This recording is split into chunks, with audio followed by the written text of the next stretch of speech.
Welcome agents. Yesterday I covered everything we can expect from episode 2, and today on State of the Game, the developers provided some footage on the new P-017 missile launcher, which is the new specialization, along with the new Hive skill. Today I wanted to go over everything, so if you enjoy this one, please hit the like button below, subscribe for dedicated Division 2 content, and let's begin. As usual agents, I'm simply going to go down the list of everything that I noted from today's State of the Game, and there is quite a lot of footage in this video which will be played out. Instead of me talking over it, I will just simply play that stuff so you guys can see it, and it's pretty cool. So to start off with, the priority alerts. Now today we had Frederick, Thylander and Yannick. They confirmed that there's no maintenance tomorrow. Hamish Bode was there, of course, presenting, essentially. There's no maintenance tomorrow. Episode 2 and Title Update 6 will be releasing on October 15th, which is exactly what I thought it would be. And then the developers went on to provide this trailer, which I'm going to play for you now. And it's different to the trailer I provided in yesterday's video. Not yesterday's, day before video. It was probably yesterday's video. So yeah, take a look at this trailer. It's pretty good. The Pentagon. Oh.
So after that trailer, the devs confirmed that there's obviously a lot of new stuff coming with episode 2 and TU6. They included this infographic you're going to see on the screen.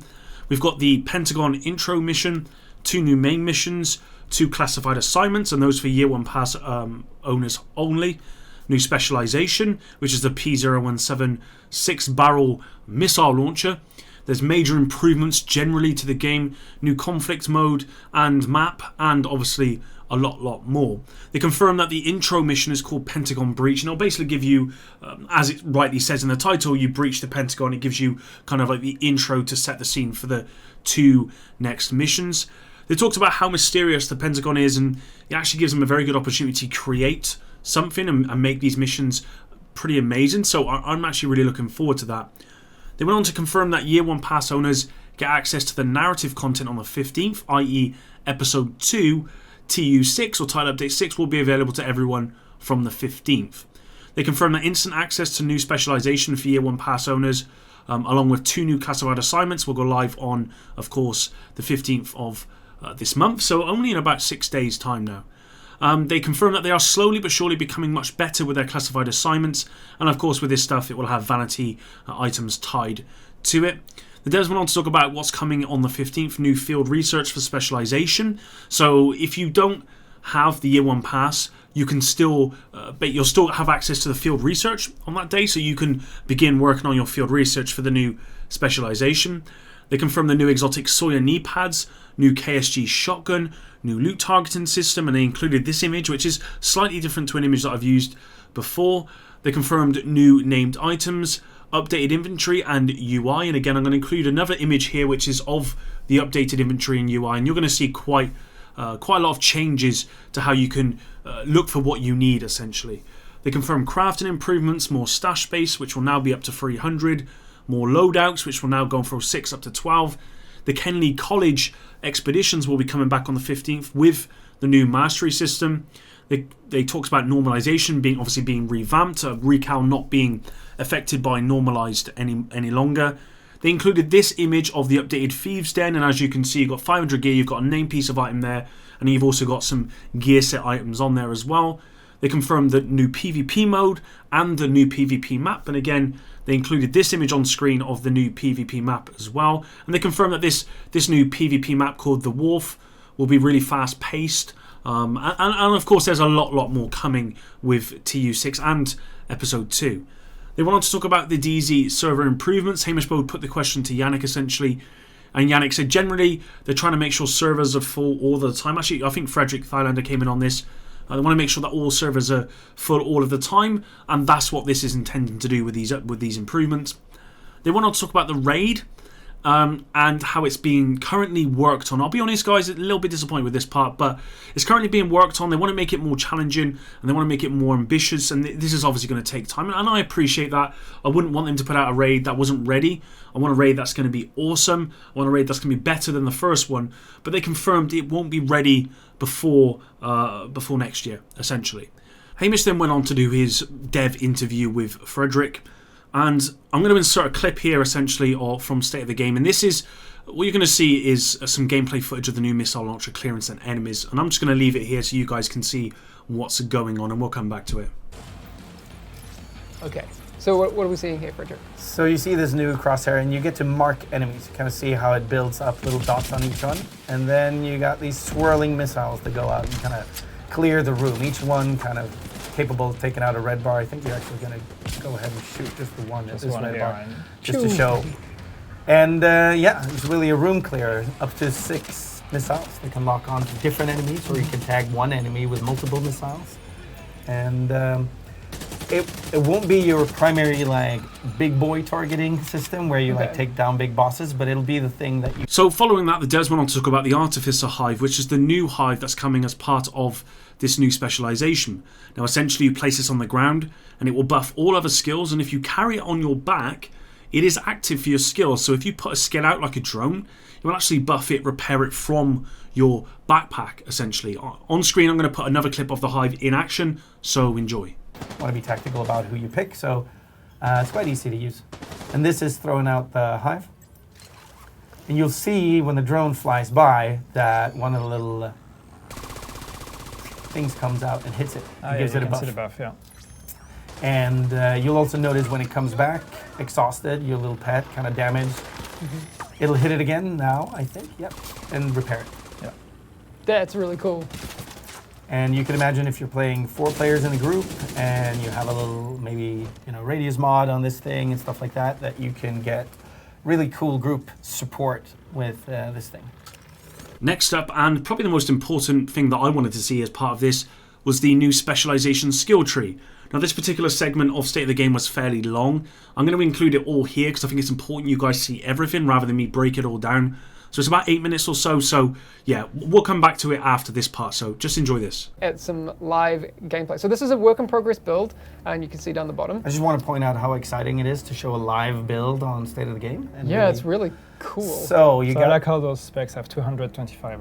This is the in progress stuff. We've cheated to give ourselves many points. So disregard the numbers, but let's filled out everything. Let's go through the tree. Where do you want to start, Frederick? I mean, let's start with the hive. So you got the hive over here, the Artificer Hive, and some extra mods for it to give it more radius and better recovery rate. And that's actually one of the things. All hives in TU6 now work on charges. So like if they've used half their charges, you can actually go up to it and pick it up with the interact button and put it back on your backpack, and it'll keep whatever charges it has left. And this hive is no exception. So instead of working off a cooldown, it works off charges, similar to Chem Launcher. Okay. All right. So we got that. Obviously, you saw a little bit of that. Down here, you have the kind of group protection talent of Faraday field. So whenever you place some skills down, like the turrets and stuff that you place on the ground, they form a little protective field where anybody standing close to them, it'll basically conduct shock and disruption to it instead of your teammates. Yep. So it kind of creates a little protective field. Yeah, my first question for this was, it doesn't apply to movable skills. Like the drone isn't going to fly a field around and that sort of thing, right? So it's only for static skills. It's for the static skills. All right. There's a question in chat here if the hive buff can buff another hive, and it can. Yeah. So it'll give it better duration, better effects and stuff. Cool. I mean, you can only have one buff per skill on, so it won't like stack infinitely. Okay. And then you have this interesting node here where you basically get to pick whether you spec into damage on your skills or healing. Okay. But you can only pick one, right? Yeah, so you can only pick one in this subtree. We're kind of trying out to Have choices. have a little bit more choices. We kind of did that in the last patch with the weapons, and now we're kind of using it in different places. I think that's kind of interesting to see where you want to go with the spec, so you don't get everything at the same time. And then various bonuses to skills and stuff like that. One of the big things that we changed in this patch for all of the specs is this. Yeah, we talked about this last week, right? Yeah, which we're giving pulse resistance. And I think we have another video clip coming up where we can show that what you get is also the EMP grenade. Yeah. And the EMP grenade, causes disrupt and does some damage to robotic enemies. And if you're doing your invasion and your weeklies, you're going to want this for your Black Tusk enemies. But I suspect it will also be quite popular in PvP. My first PvP-related question to this, can the EMP grenade disable the skills that are in the Faraday field? Yeah. Okay, so then the Faraday field is rendered... I mean, I think, no, the Faraday field is still active, but the skills go disrupted, right? Yeah. Okay. But So the skills don't die, they get disrupted? It depends. If you've not invested in health on your skills and someone throws an EMP grenade at them and they're really weak, they might just die, pop out of existence. Because the EMP is still dealing damage. It still deals damage to anything technological. Yeah. But I'm really excited about this spec because it's really leaning into that whole side of things, and we kind of needed to do the whole revamp of skills that we did with TU5. Yeah. And now we can bring this out and really lean into the fantasy of shade tech and all of these things, right? I think it's pretty goddamn cool. Can we do the sidearm last? Because I actually want to show it. Yeah, we can show that. I don't know if we have so much more to show. It's the same like field here. You get a laser pointer that actually pulses targets when you aim at them. Yeah, that's cool. Also kind of high-tech inspired. And then you got your signature weapon talent, which is all based off of destroying enemy robotics and skills. So even not just robots, but things like RC cars and RC blades and things like that. So whenever you kill enemy equipment, essentially... turrets also and this kind of thing. Turrets and stuff like that, you're going to increase the bar until ammo drops. So it kind of really gives you a little bit of a role on what you're best at, right? That's cool. Nice. So I think that's most of what this does. This is the big signature like stat you get, which is you get more skill power for being in this spec. Nice. Let's have a look at the pistol actually, just because pretty 3D models. Yeah, I like it. Actually, let's just have a look at this thing first. So here's the actual launcher. This is the back of it. Oof. Here's the front. It's That's nice. so cool. I mean, actually, do it nice and slow because I'm sure a cosplayer out there is going to really appreciate it. Oh, yes. You should really hand out the 3D models for these so cosplayers can use them, 3D print and do That'd be stuff. cool. That's really cool. And then, as everybody, all the specs get, you also get a signature sidearm, which is Maxim 9 with an integrated silencer on the front. I think it looks extremely nifty and kind of high tech.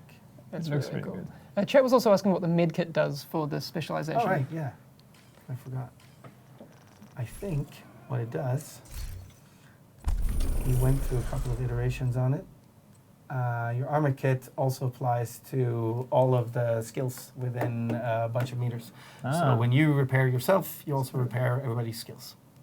Last but not least, and in the background, what you're going to see is some more missile launcher footage and some more Hive footage, essentially. This was included towards the end of the stream before they did the agent highlights, and you're just going to see more of the stuff in action. They went on to confirm that some changes are being made to the gunner field research to make it shorter and more enjoyable. Obviously, they're going to be in the first time they've ever done something like this, and learning from their mistakes, they've made some changes just to make it better. And then they lastly want to talk about the free weekend, which is starting from the 17th of October to the 21st of October, and that's your lot, guys. So hopefully you did enjoy this one. If you did, please drop a like. If you did stay around till the end, it really, really does help out the channel. It helps me out a lot. And thanks for all your support, guys. Until the next one, Epic out.